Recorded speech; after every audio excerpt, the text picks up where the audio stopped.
നമോ നമഃ.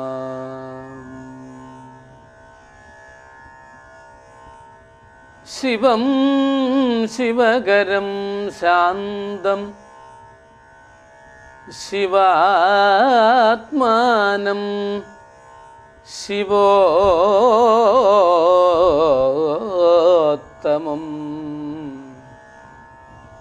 ശിവമാർഗപ്രണേതാരം പ്രണതോസ്മി സദാശിവം.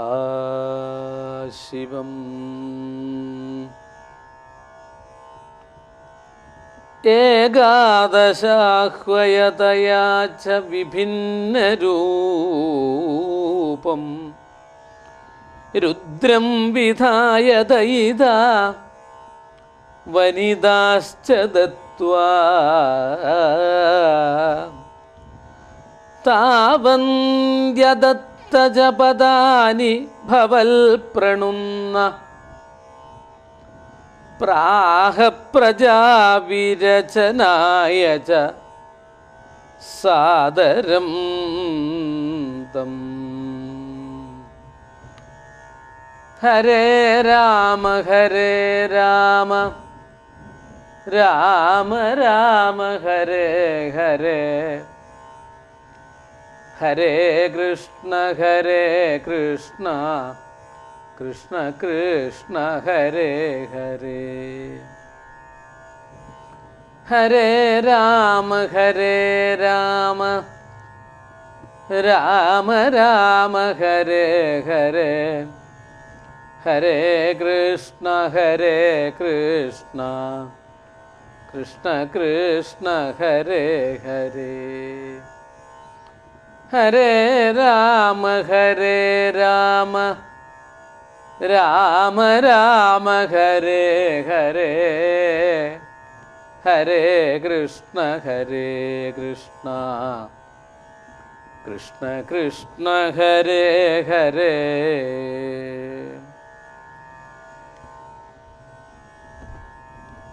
ശിവശംഭോ ശംഭോ ശിവശംഭോ ശംഭോ ശിവശംഭോ ശംഭോ ശിവശംഭോ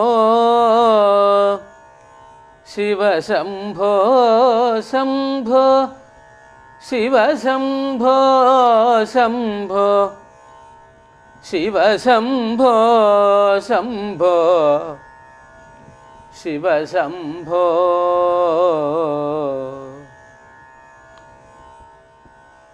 ശിവശംഭോ ശംഭോ ശിവശംഭോ ശംഭോ ശിവശംഭോ ശംഭോ ശിവശംഭോ ശിവശംഭോ ശംഭോ ശിവശംഭോ ശംഭോ ശിവശംഭോ ശംഭോ ശിവശംഭോ.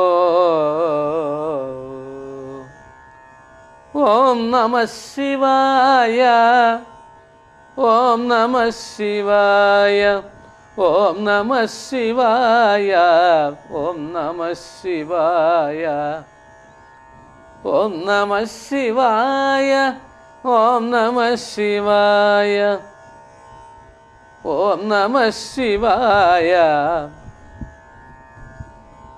ഓം നമഃ ശിവായ.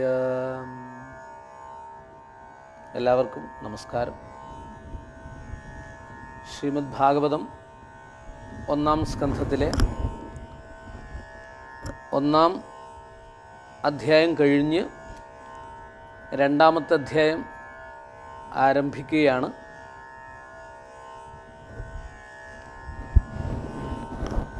ആദ്യത്തെ 3 ശ്ലോകങ്ങൾ അഥ ദ്വിതീയോധ്യായഃ വ്യാസ ഉവാച ഇതി സംപ്രശ്നസംഹൃഷ്ട സംഹൃഷ്ടോ വിപ്രാണം രൗമഹർഷിണി പ്രതിപൂജ്യ വജസ്തേഷാം പ്രവക്തും ഉപചക്രമേ. വ്യാസ ഉവാച ഇതി സംപ്രശ്നസംഹൃഷ്ടോ വിപ്രാണം രൗമഹർഷണി പ്രതിപൂജ്യ വജസ്തേഷാം പ്രവക്തുമുപചക്രമേ. സൂത ഉവാച യം പ്രവ്രജന്തമനുപേതമപേതകൃത്യം ദ്വൈപായനോ വിരഹകാതര ആജുഹാവ. പുത്രേതി തന്മയതയാ തരവോഭിനേതു തം സർവഭൂതഹൃദയം മുനിം ആനതോസ്മി. യം പ്രവ്രജന്തമനുപേതമപേതകൃത്യം ദ്വൈപായനോ വിരഹകാതര ആജുഹാവ. പുത്രേതി തന്മയതയാ തരവോഭിനേതു തം സർവഭൂതഹൃദയം മുനിം ആനതോസ്മി. യസ്വാനുഭാവം അഖിലശ്രുതിസാരമേകം അധ്യാത്മദീപം അതിതിദീർഷതാം തമോന്ധം സംസാരിണാം കരുണയാഃ പുരാണഗുഹ്യം തം വ്യാസസൂനും ഉപയാമി ഗുരും മുനീനാം.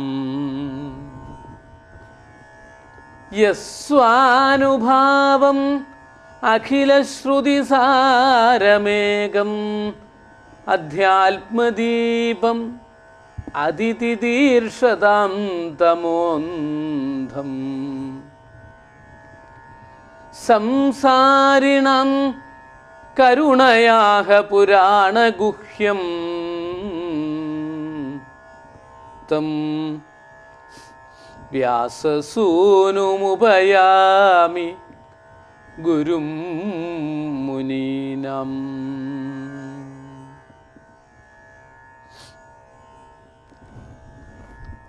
ഒന്നാമത്തെ അധ്യായത്തിൽ ഇവിടെ 4 ചോദ്യങ്ങൾ ചോദിച്ചു, അല്ല 6 ചോദ്യങ്ങൾ ചോദിച്ചു. അതിൽ 4 ചോദ്യങ്ങൾക്കുള്ള ഉത്തരമാണ് രണ്ടാമത്തെ അധ്യായത്തിൽ ആരംഭിക്കുന്നത്. വ്യാസൻ പറഞ്ഞു. ഇതെന്തുകൊണ്ടാണ് വ്യാസൻ പറഞ്ഞതെന്ന് വെച്ചാൽ, പുരാണം രചിച്ചിട്ടുള്ളത് വ്യാസനായതുകൊണ്ടാണ് ഇവിടെ വ്യാസൻ പറഞ്ഞു എന്ന് പറയാൻ കാരണം.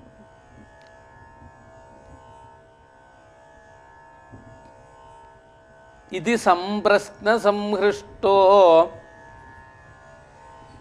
ഒന്നാമത്തെ അധ്യായത്തിൽ മുനികൾ ചെയ്ത 6 ചോദ്യങ്ങളിൽ 4 ചോദ്യങ്ങൾക്കുള്ള ഉത്തരമാണെന്ന് പറഞ്ഞിട്ടുണ്ട്.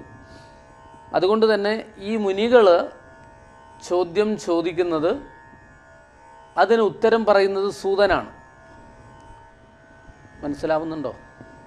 അതായത് സൂതപൗരാണികൻ, ഉഗ്രശ്രവസ്, സൂതൻ അവിടെ ഇരിക്കുന്നു, ശൗനകാദി ഋഷീശ്വരന്മാർ ചോദ്യം ചോദിച്ചു. അപ്പോഴിനി അതിനാരാണ് ഉത്തരം കൊടുക്കുന്നത്? വ്യാസനല്ലല്ലോ.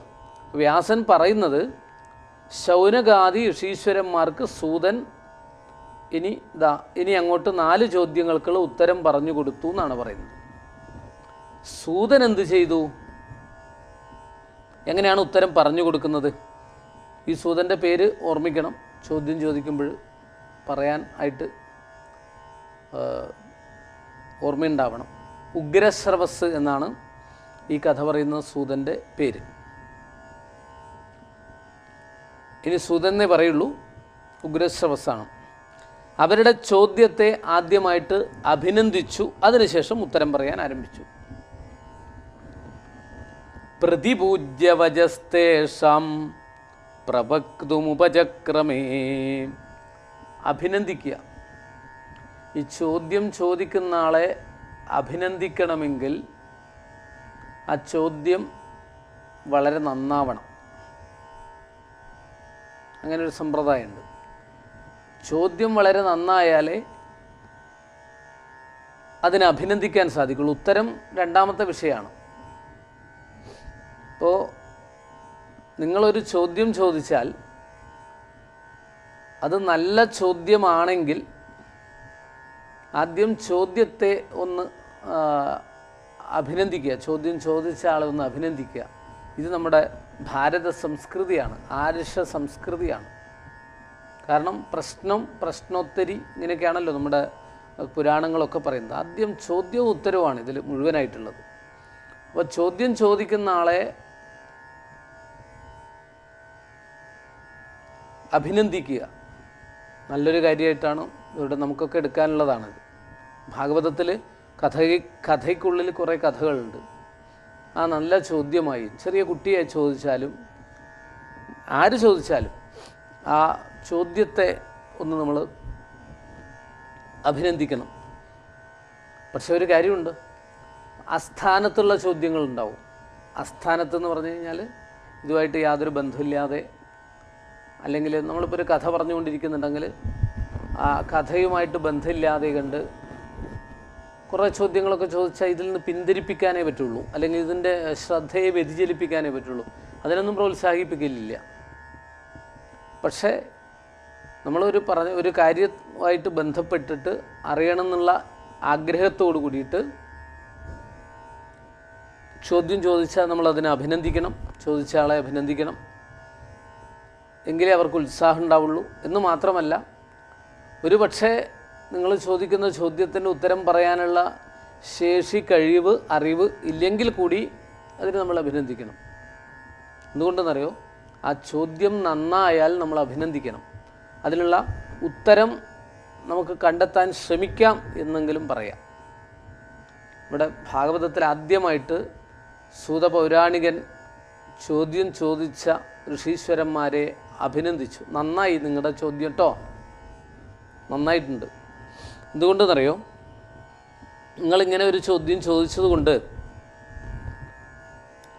എനിക്ക് ഈ കാര്യം ഒന്ന് വേണ്ടതുപോലെ മനസ്സിലാക്കാൻ സാധിച്ചു. എൻ്റെ ചിന്ത ഭഗവത് കഥകൾ പറയുന്നതിലേക്ക് മാത്രം തിരിച്ചുവിടാൻ സാധിക്കും എനിക്കിനി. അതെനിക്ക് കൂടി മോക്ഷത്തിനായി. അതുകൊണ്ട് ചില ചോദ്യങ്ങളൊക്കെ നമ്മളെ ചിന്തിപ്പിക്കുന്നതാകും, നമ്മളെ ആ തലത്തിലേക്ക് ഉയർത്തുന്നതാകും. ഒരു പക്ഷേ എത്രയോ ദിവസങ്ങളോളം നമ്മുടെ മനസ്സിലിട്ടിട്ട് ആ ചോദ്യം അങ്ങനെ നമ്മളെ കൂടുതൽ ചിന്തിപ്പിക്കുകയും കൂടുതൽ അറിയാനുള്ള ആഗ്രഹത്തോടു കൂടിയിട്ട്, അതായത് ഭാഗവതത്തിലെ ഒരു ചോദ്യമാണെന്ന് ഞാൻ ഉദാഹരണം പറയുകയാണ് കേട്ടോ. അതായത് ഒരാളോട് കുറച്ച് വർഷങ്ങൾക്ക് മുമ്പാണ് ഒരു സമ്മാനങ്ങളൊക്കെ തരാമെന്ന് പറഞ്ഞുകൊണ്ട് ഭാഗവതത്തിലെ ചോദ്യങ്ങൾ ചോദിച്ചു. കുറേ ചോദ്യങ്ങൾ, ഒരു 50ഓളം ചോദ്യങ്ങൾ അത് പ്രിൻ്റ് ചെയ്തിട്ട് കൊടുത്തു. പക്ഷേ ഈ ചോദ്യങ്ങൾക്കെല്ലാം ഉത്തരം നിങ്ങൾ ഭാഗവത ഗ്രന്ഥം നോക്കിയിട്ട് അല്ലെങ്കിൽ ഭാഗവതത്തിൻ്റെ വ്യാഖ്യാനങ്ങൾ നോക്കിയിട്ട് അറിവുള്ള ആളുകളോട് ചോദിച്ചിട്ട് എഴുതിയാൽ മതി, തയ്യാറാക്കിയാൽ മതി. നല്ല സൗകര്യമാണല്ലോ. അങ്ങനെ ഈ തയ്യാറാക്കിയിട്ടുള്ള ഉത്തരം നിങ്ങൾ ഇത്ര ദിവസത്തിനുള്ളിൽ ഇവിടെ അയച്ചു തരിക. അങ്ങനെ തരുന്നവർക്ക് സമ്മാനങ്ങൾ ധാരാളമുണ്ട്, സ്വർണ്ണപ്പതക്കൊക്കെ ഉണ്ടെന്നൊക്കെ പറഞ്ഞിട്ടായിരുന്നു ഈ ചോദ്യം പ്രശ്നോത്തരി വിട്ടുകൊടുത്തത്. ഒടുവിൽ സമ്മാനവും കൊടുത്തു കാണും എന്ന് വിചാരിക്കാം. പക്ഷെ അതല്ല, അതുവരെ ഭാഗവതം എന്താണെന്ന് അറിയാൻ ആഗ്രഹമുണ്ടാവുകയോ സ്വന്തം വീടിൻ്റെ മുറ്റത്ത് 7 ദിവസങ്ങളിലായിട്ട് വലിയ ശബ്ദത്തിൽ ഭാഗവതവും ഭഗവത് കഥകളും നാമങ്ങളും കീർത്തനങ്ങളും ഒക്കെയായിട്ട് കഴിഞ്ഞുകൂടിയിട്ട് പോലും ഒരിക്കൽ പോലും ആ ഭാഗത്തേക്ക് വരികയോ അതിൽ പങ്കെടുക്കുകയോ ചെയ്യാത്ത ഒരു വ്യക്തി ഈ ചോദ്യം കിട്ടിയിട്ടുള്ളത് കുട്ടികൾക്കാണ്. അതായത് ഉയർന്ന ക്ലാസ്സിൽ പഠിക്കുന്ന 10ാം ക്ലാസ് പോലുള്ള ക്ലാസ്സുകളിൽ പഠിക്കുന്ന കുട്ടികൾക്കായതുകൊണ്ട് ആ കുട്ടികൾക്ക് അതിന് ഉത്തരം എത്രയും പെട്ടെന്ന് കണ്ടെത്തണം, പഠനത്തിൻ്റെ ഭാഗമായിട്ട് തോന്നി, സമ്മാനം കിട്ടും, സ്വർണ്ണപ്പതക്കം കിട്ടും എന്നൊക്കെയുള്ള ചിന്ത വന്നതോടുകൂടി ഇതിന് ഉത്തരം കണ്ടെത്താൻ വേണ്ടിയിട്ട് അന്വേഷണമായി. അങ്ങനെ ഇദ്ദേഹം ഭാഗവത ഗ്രന്ഥം വാങ്ങിച്ചു കൊണ്ടുവന്നു. അതുമായിട്ട് യാതൊരു ബന്ധവുമില്ല, വളരെ രഹസ്യമായിട്ട് കുട്ടികൾക്ക് പഠിക്കാനുള്ള പുസ്തകം എന്നുള്ള നിലയ്ക്ക് 1000-ലധികം രൂപ കൊടുത്ത് ഭാഗവതം വാങ്ങിച്ചു കൊണ്ടുവന്ന് ഒഴിവ് കിട്ടുന്ന സമയങ്ങളിലൊക്കെ രാത്രിയിലൊക്കെ ഒരുപാട് ഇരിക്കുകയാണ്. എന്നിട്ടൊന്നും വായിച്ചിട്ട് ഇത് എവിടെയാണെന്ന് കണ്ടുപിടിക്കാൻ പറ്റുന്നില്ലല്ലോ. അങ്ങനെ ഓരോ ഉത്തരങ്ങളായിട്ട് കണ്ടെത്തി എഴുതി എത്രയോ ദിവസങ്ങളോളം ഇത് കുടുംബത്തിൽ ചർച്ച ചെയ്തു. കുട്ടികളുടെ മനസ്സിലേക്ക് അതെത്തി.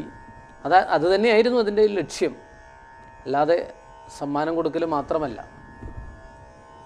അങ്ങനെ എന്തായി, ഈ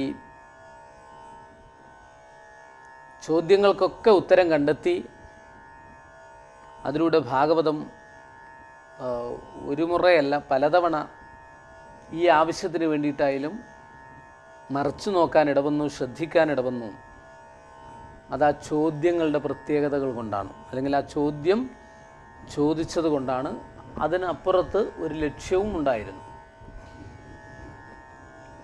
ഇതാണ് ഇവിടെ ആദ്യമായിട്ട് നമുക്ക് പറഞ്ഞു തരുന്നത്. അപ്പോൾ ഈ ചോദ്യങ്ങൾ 6 ചോദ്യവും ചോദിച്ചിട്ടുള്ളവരെ അഭിനന്ദിച്ചു. ഇവിടെ പ്രാർത്ഥനയോടുകൂടിയിട്ട് ആരംഭിച്ചു. നമ്മളൊരു ഭാഗവതത്തിലെ ആ ചോദ്യത്തിന് ഉത്തരം പറയുക എന്ന് പറഞ്ഞു കഴിഞ്ഞാൽ ആ കഥകൾ പറയുകയല്ലേ, ഭഗവത് ചരിത്രങ്ങൾ വർണ്ണിക്കുകയല്ലേ ചെയ്യുന്നത്. അതുകൊണ്ട് തന്നെ പ്രാർത്ഥനയോടുകൂടിയിട്ട് ആരംഭിക്കുകയാണ്. യം പ്രവ്രജന്തം അനുപേതം അപേതകൃത്യം ദ്വൈപായനോ വിരഹഗാതരാജുഹാവ. യം പ്രവ്രജന്തം അനുപേതം അപേതകൃത്യം. യം പ്രവ്രജന്തം അനുപേതം അപേതകൃത്യം. സൂതൻ അവിടെ വെച്ച് പ്രാർത്ഥിക്കുന്നതാണ്. ആദ്യമായിട്ട് ഗുരുവന്ദനം ചെയ്ത് തുടങ്ങണം എന്നാണ്. ഗുരുവിൻ്റെ അനുഗ്രഹം ഉണ്ടെങ്കിലേ ജ്ഞാനം വേണ്ടതുപോലെ ശോഭിക്കുള്ളൂ, പഠിച്ച കാര്യങ്ങൾ മറ്റൊരാൾക്ക് പറഞ്ഞു കൊടുക്കാൻ സാധിക്കുള്ളൂ, അവനവന് തന്നെ മറ്റൊരു സന്ദർഭത്തിൽ ഇത് ഉപയോഗപ്പെടുത്താൻ സാധിക്കുള്ളൂ. അല്ലെങ്കിൽ എത്രയും കേട്ടിട്ട് കാര്യമില്ല, എത്ര കേട്ടിട്ടും കാര്യമില്ല. ഗുരുവിൻ്റെ അനുഗ്രഹം ഉണ്ടാവണം. അകക്കണ്ണു തുറപ്പിക്കാൻ ആശാൻ ബാല്യത്തിലെത്തണമെന്നൊക്കെയാണ് പറയുന്നത്. ആ ഗുരുസങ്കല്പത്തെക്കുറിച്ച് പിന്നീട് പറയാം. ഏതായാലും ഈ സൂത പൗരാണിക് ഇത്രയും ഉയർന്ന അവസ്ഥയിൽ ജ്ഞാനത്തിൻ്റെ അത്യുംഗ ശൃംഗത്തിലെത്തിയിരിക്കുന്ന സൂത പൗരാണികൻ പോലും ഈ സന്ദർഭത്തിൽ നമുക്കിത് കാണിച്ചു തന്നു. ഗുരുവിനെ വന്ദിക്കുകയാണ്. ഇവിടെ ഗുരുവാരാണെന്ന് പെട്ടെന്ന് ഈ ശ്ലോകത്തിലൂടെ മനസ്സിലാക്കി തരുന്നു. ഇവിടെ പ്രവ്രജന്തം എല്ലാം ഉപേക്ഷിച്ചു പോകുന്നവൻ, നമ്മൾ അങ്ങനെ ഒരാളെ കാണുകയാണ്. എല്ലാം ഉപേക്ഷിച്ചു പോകുന്നവനും അനുപേതം, അനുപേതം എന്ന് പറഞ്ഞാൽ ഉപനയനം കഴിയാത്തവൻ, അതായത് പൂണൂലൊക്കെ ഇട്ടിട്ട് ബ്രഹ്മോപദേശം സ്വീകരിച്ച് പൂണൂലൊക്കെ ഇട്ടിട്ട് ബ്രഹ്മചാരിയായിട്ട് കഴിയുന്നൊരവസ്ഥയൊക്കെ ഉണ്ടല്ലോ, ഉപനയനം. അതാണ് ഇവിടെ അനുപേതം എന്ന് പറഞ്ഞത്. ഉപനയനത്തെയാണ് അനുപേതം എന്ന് പറയുന്നത്. യം പ്രവ്രജന്തം അനുപേതം, എല്ലാം ഉപേക്ഷിച്ചു പോകുന്നവനും ഉപനയനം കഴിക്കാത്തവനും. ഉപനയനം കഴിച്ചിട്ടില്ല, അതാ സംസ്കാരാദി ക്രിയകൾ എന്നാണ് പറയുക. ഷോഡശ സംസ്കാരം എന്ന് പറയും. ചോറൂണ്, പേരുവിളി, ഉപനയനം, ഇങ്ങനെയൊക്കെയുള്ള പല വിവാഹം, ഇങ്ങനെ പല ചടങ്ങുകളുണ്ടല്ലോ. ഇതൊക്കെ സംസ്കാര ക്രിയകളാണ്, ശുദ്ധീകരിക്കാനുള്ളതാണ്. അങ്ങനെ 16 സംസ്കാര ക്രിയകളുണ്ട്. ഷോഡശ സംസ്കാരം എന്നാണ് പറയുക. അതിലാണ് ഈ ബ്രഹ്മചാരി ആയിട്ടുള്ള അവസ്ഥയിലുള്ളവർക്ക് അവർ ചെയ്യുന്ന ക്രിയകളാണ് ഈ ഉപനയനം എന്ന് പറയുന്നത്. ഗുരോഹ ഉപനയതി എന്ന് പറയും. അതാണ് ഇവിടെ അനുപേതം എന്ന് പറയുന്നത്. പിന്നെ അപേതകൃത്യം, അപ്പോൾ ഏത കൃത്യം എന്ന് പറയുന്നത് കൃത്യങ്ങളിൽ നിന്ന് ഒഴിഞ്ഞവൻ. കൃത്യങ്ങൾ എന്ന് പറഞ്ഞാൽ അവനവൻ്റെ ചില കർമ്മങ്ങളൊക്കെ ഉണ്ട് ഓരോരാൾക്കും. ഉപനയനം ചെയ്യുക മാത്രമല്ല, മറ്റ് ചില സ്വധർമ്മങ്ങൾ എന്ന് പറയും. ചില കർമ്മങ്ങളൊക്കെ ഉണ്ടല്ലോ. പഠിക്കേണ്ട കുട്ടികളാണ് പഠിക്കണം, ജോലി ചെയ്യേണ്ടവർ കൃത്യമായിട്ട് ആ സമയത്ത് അത് ചെയ്യുക, ഇങ്ങനെ ഗൃഹജോലികൾ ചെയ്യുന്നവർ അത് ചെയ്യും. ഇങ്ങനെ അവരവരുടേതായ കൃത്യങ്ങൾ. അങ്ങനെയുള്ള കൃത്യങ്ങളിൽ നിന്ന് ഒഴിഞ്ഞു നിന്നവൻ എന്ന് പറഞ്ഞാൽ അതിലൊന്നും ബന്ധമില്ലാത്തവൻ. ഉപനയനം എന്ന കർമാധികാരത്തെ സ്വീകരിക്കാതെ സർവവും ഉപേക്ഷിച്ച് ആത്മാരാമനായിട്ട് സ്വന്തം പിതാവിനെയും ഉപേക്ഷിച്ചിട്ട്, സ്വന്തം പിതാവ് കുടുംബം ബന്ധങ്ങൾ വേണ്ട എന്ന് വിചാരിച്ച് എല്ലാം ഉപേക്ഷിച്ച് സന്യസിച്ചു പോകുന്ന ഒരു യോഗീശ്വരൻ. അതാരാണ്? ശുകബ്രഹ്മർഷി.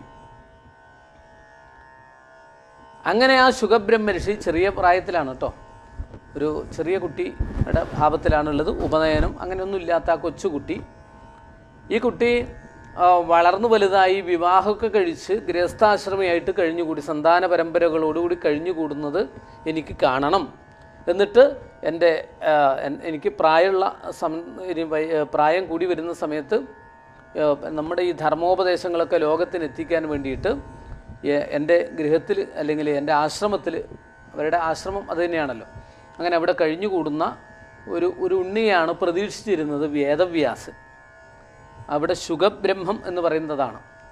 പക്ഷേ ഈ ശുകബ്രഹ്മർഷി എന്താണ് ചെയ്തത്? ഇതിലൊന്നും താല്പര്യമില്ലാതെ കണ്ട് ഉപനയനാദി കർമ്മങ്ങളെ സ്വീകരിക്കാതെ എല്ലാം ഉപേക്ഷിച്ച് ആത്മാരാമനായിട്ട് ആത്മാവിൽ തന്നെ ഈശ്വരനെ രമിച്ചുകൊണ്ട്, ഞാൻ ഈശ്വരനെ വേണ്ടതുപോലെ ഹൃദയത്തിൽ കാണുന്നു, മറ്റൊന്നും എനിക്ക് ആവശ്യമില്ല എന്നുള്ള ഭാവത്തിൽ സ്വന്തം പിതാവിനെ പോലും, കാരണം ഇവിടെ നിന്ന് ആ കുടുംബ ബന്ധങ്ങളും പ്രശ്നങ്ങളും ആവുമെന്ന് വിചാരിച്ച് സ്വന്തം പിതാവിനെ പോലും വെടിഞ്ഞിട്ട് അങ്ങനെ സന്യസിച്ചു പോവുകയാണ്. കർമ്മണാം ന്യാസം സന്യാസം എന്നാണ്. സന്യാസിക്കുക എന്ന് പറഞ്ഞാൽ കാവ്യൊടുത്ത് അങ്ങനെ അങ്ങനെയുള്ള ഒരു അവസ്ഥയുണ്ട്. നമ്മൾ സന്യാസത്തിലേക്ക്, ഒരു കുട്ടിയൊക്കെ സന്യാസത്തിലേക്ക് പോകുന്ന സമയത്ത് എല്ലാം ഉപേക്ഷിച്ചൊരു പോകുന്നൊരു ഒരവസ്ഥയൊക്കെ ഉണ്ട്. ശങ്കരാചാര്യസ്വാമികളുടെ ഒക്കെ കഥകളൊക്കെ പറയുന്ന സമയത്ത്. പക്ഷേ അതൊന്നുമല്ല, അതിനും അപ്പുറത്തുള്ളതാണ്. കാരണം എല്ലാം അങ്ങ് ഉപേക്ഷിച്ച് പോകും, ഒന്നിലും ബന്ധമില്ലാതെ. അതാണ് അവധൂതൻ എന്നുള്ള അവസ്ഥയിലേക്ക് എത്തുന്നു. അങ്ങനെ ശുകബ്രഹ്മർഷി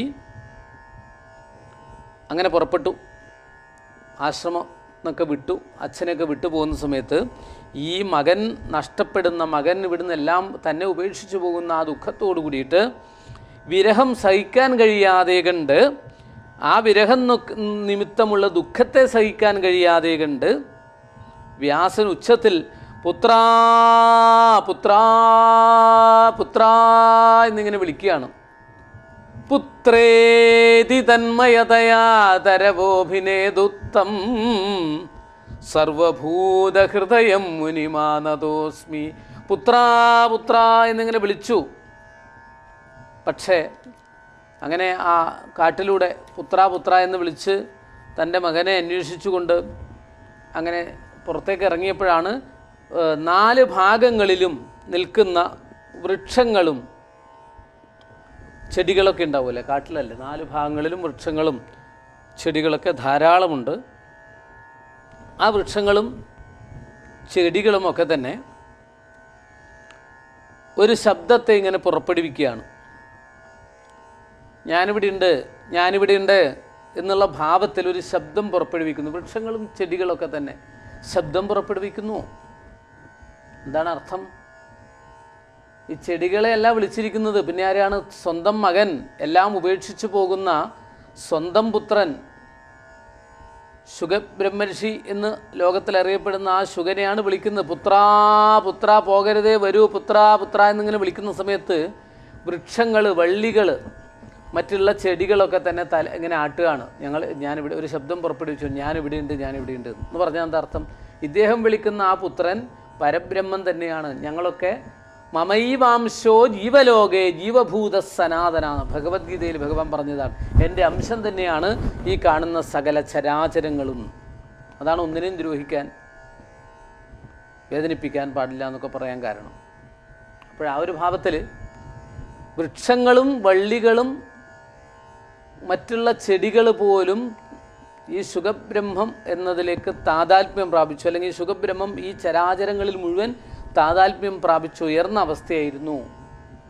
കുറച്ച് മനസ്സിലായാൽ മതി, ഇതൊക്കെ അത്രേ മനസ്സിലാവുള്ളൂ.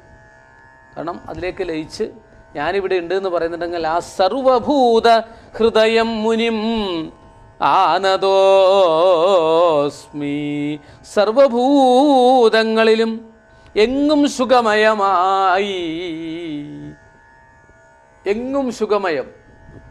ശുഗൻ എവിടെയാണ് പോയതെന്ന് കാണുന്നില്ല, വിളിച്ചുകൊണ്ടിരിക്കുന്നു. പക്ഷെ വൃക്ഷങ്ങളും വള്ളികളും ചെടികളൊക്കെ പറയുന്നു ഞാനിവിടെ ഉണ്ട്, ഞാനിവിടെ ഉണ്ടെന്ന് ഓരോന്നും പറയുമ്പോൾ എല്ലാവരും പറയാണ് ഞാനിവിടെ ഉണ്ട്, ഞാനിവിടെ ഉണ്ട് എന്ന് പറയുകയാണ്. അപ്പോൾ ശുഗനെയാണ് വിളിച്ചതെങ്കിൽ ആ ശുഗൻ പരബ്രഹ്മം തന്നെയാണ്. ഞങ്ങളൊക്കെ ആ ഭാവത്തിൽ എത്തിയിരിക്കുന്നു എന്നുള്ള നിലയ്ക്ക് എങ്ങും സുഖമയമായി.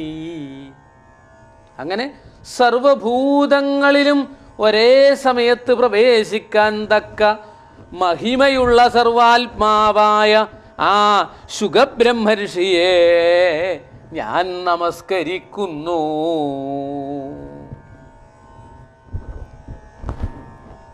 സകലഭൂതങ്ങളിലും സർവഭൂതങ്ങളിലും ഒരേ സമയത്ത് പ്രവേശിക്കാൻ തക്ക മഹിമയുള്ള ആ സർവാത്മാവായ ശുഗബ്രഹ്മർഷിയെ ഞാൻ നമസ്കരിക്കുന്നു എന്ന് പറഞ്ഞുകൊണ്ടാണ് ഇവിടെ കഥകൾ പറയാൻ ആരംഭിക്കുന്നത്. പിതൃപുത്രഭാവം ഇല്ലെന്ന് വ്യക്തമാക്കുന്നു. ഇവിടെ പിതൃപുത്രഭാവം ഇല്ല എന്നിവിടെ വ്യക്തമാക്കുന്നു. അതാണ് ഈ ഒരു ശ്ലോകത്തിലെ താല്പര്യം. അങ്ങനെയുള്ള ഒരു പ്രാർത്ഥനയോട് കൂടിയിട്ടാണ് നമ്മൾ രണ്ടാമത്തെ അധ്യായത്തിൽ സൂത പൗരാണികൻ ആരംഭിച്ചിരിക്കുന്നത്. അപ്പോൾ ചുരുക്കി പറഞ്ഞാൽ ഈ കഥ പറയുന്നതിന് മുമ്പായിട്ട്, ചോദ്യങ്ങൾക്ക് ഉത്തരം പറയുന്നതിന് മുമ്പായിട്ട് എന്തു ചെയ്തു? ഈ ശുഗബ്രഹ്മർഷിയെ, അദ്ദേഹത്തിൻ്റെ യോഗ്യതയാണ് ഒരു ശ്ലോകത്തിൽ പറഞ്ഞത്. ശുഗബ്രഹ്മം എന്ന് പറഞ്ഞാൽ മതി എല്ലാവരും. ആ ശുഗബ്രഹ്മത്തെ, ശുഗബ്രഹ്മർഷിയെ വേണ്ടതുപോലെ വന്ദിച്ച് നമസ്കരിച്ചിട്ടാണ് ഇവിടെ എന്ത് ചെയ്യുന്നത്? കഥ ആരംഭിക്കുന്നത്. ആ ഗുരുവന്ദനത്തോടു കൂടിയിട്ടാണ് ഇവിടെ ആരംഭിക്കുന്നത്. ഇനി അടുത്ത ഒരു ശ്ലോകം കൂടി ഈ ഗുരുവന്ദനം തന്നെയാണ്. ആ ഗുരുവിനെ വേണ്ടതുപോലെ വന്ദിക്കുന്നതാണ് അടുത്ത ആ ശ്ലോകം. അങ്ങനെ ആ രണ്ട് ശ്ലോകം ഏറ്റവും പ്രധാനപ്പെട്ടതാണ്. ഇതൊക്കെ ഭാഗവതം വായിക്കുന്നവരൊക്കെ ഹൃദിസ്ഥമാക്കിയിട്ട് തുടക്കത്തിലൊന്ന് ചൊല്ലുന്നത് പോലും വിശേഷപ്പെട്ടതാണ്. അങ്ങനെയുള്ള ആ ഗുരുവന്ദനത്തോടു കൂടിയിട്ട് ഇവിടെ ആരംഭിക്കുന്നു. യം പ്രവ്രജന്തമനുപേതമപേതകൃത്യം ദ്വൈപായനോ വിരഹഗാതരാജുഹാവ പുത്രേതി തന്മയതയാതരവോഭിനേതു തം സർവഭൂതഹൃദയം മുനിം ആനതോസ്മി. അടുത്ത ശ്ലോകം അടുത്ത സുദിനത്തിൽ. സ്വസ്തി പ്രജാഭ്യ പരിപാലയന്താം ന്യായേണ മാർഗേണ മഹിം മഹീശാഃ ഗോബ്രാഹ്മണേഭ്യ ശുഭമസ്തു നിത്യം ലോകാ സമസ്താ സുഖിനോ ഭവന്തു. ചരണനത ജനഭരണ തവ കഥകളിന്നു ഞാൻ ചെറ്റുപിഴച്ചുര ചെയ്തു പോയെങ്കിലും തവ മനസ്സി സകലമതു കൃപയൊടു പൊറുത്തുമാം തുൽഭക്തനാകാൻ അനുഗ്രഹിക്കേണമേ കൃഷ്ണ. കായേന വാചാ മനസേന്ദ്രിയൈർവാ ബുദ്ധ്യാത്മനാ വാ പ്രകൃതേ സ്വഭാവാൽ കരോമി യദ്യൽ സകലം പരസ്മൈ നാരായണായേതി സമർപ്പയാമി.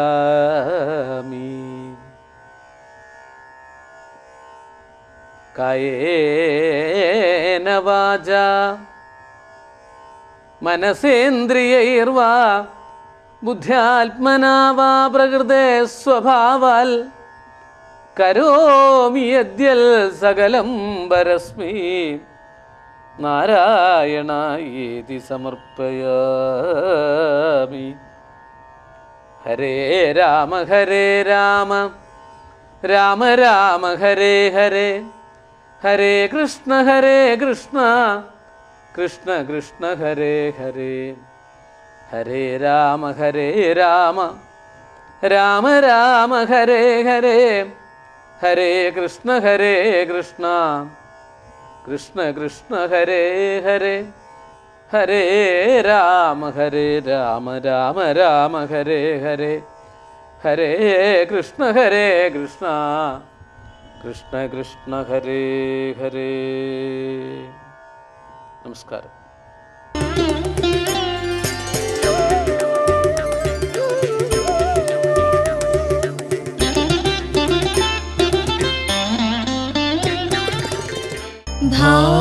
ഭാഗവത